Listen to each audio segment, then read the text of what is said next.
মানুষের শরীরে কয়টি হাড় আছে? 206টি।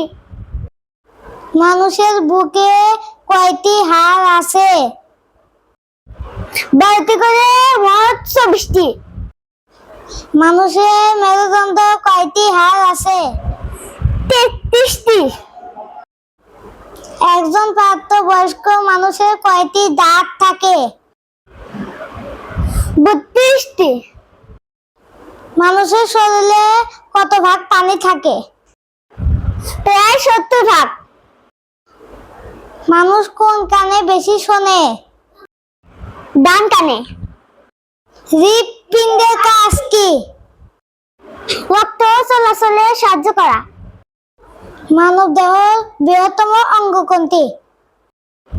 ত্বক। মানব দেহের বৃহত্তম হাড় কোনটি? ফিমার। মানব দেহের ক্ষুদ্রতম হাড় কোনটি? স্টেপিস।